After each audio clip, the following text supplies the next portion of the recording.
ఈరోజు మనం వీడియోలో బాబా గురించి తెలుసుకుందాం. సాయిబాబా ఎక్కడ జన్మించారో ఇప్పటికీ రహస్యమే. కొంతమంది మహారాష్ట్రలో అని, మరికొందరు పత్రి గ్రామంలో జన్మించాడని అంటారు. చిన్న వయసులోనే ఆధ్యాత్మిక మార్గాన్ని ఎంచుకున్నాడు. సాయిబాబా మహారాష్ట్రలోని షిరిడి గ్రామానికి వచ్చారు. వేప చెట్టు కింద ధ్యానం చేసేవారు. గ్రామస్తులు ఆయన ప్రశాంత స్వభావం చూసి ఆశ్చర్యపోయారు. అప్పటి నుండి ఆయనను సాయిబాబా అని పిలవడం ప్రారంభించారు. సాయిబాబా ద్వారకామాయి మసీదులో నివసించేవారు. అక్కడ ఎప్పుడు ధుని అనే పవిత్ర అగ్ని వెలిగించేవారు.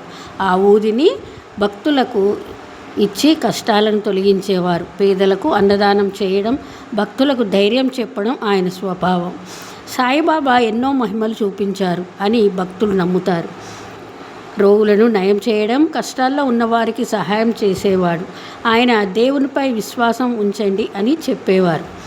సాయిబాబా చెప్పిన ముఖ్యమైన బోధనలు అందరినీ ప్రేమించడం, పేదలకు సహాయం చేయడం, నిజాయితీగా జీవించడం, సహనాన్ని పాటించడం, సబ్కా మాలిక్ ఏక్ హై అనేవారు.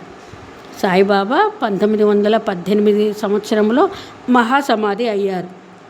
ఆయన సమాధి ఉన్న ప్రదేశమే నేడు షిరిడి సాయిబాబా ఆలయం. ప్రపంచం నలుమూలల నుండి లక్షలాది ప్రజలు అక్కడికి వెళ్తారు.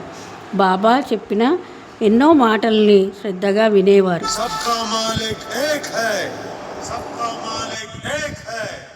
సాయిబాబా ఆశీస్సులు ఎల్లప్పుడూ భక్తులపై ఉండాలని కోరుకుంటున్నాను. ఓం సాయిరామ్. ఈ వీడియో నచ్చితే లైక్ చేయండి, సబ్స్క్రైబ్ చేయండి.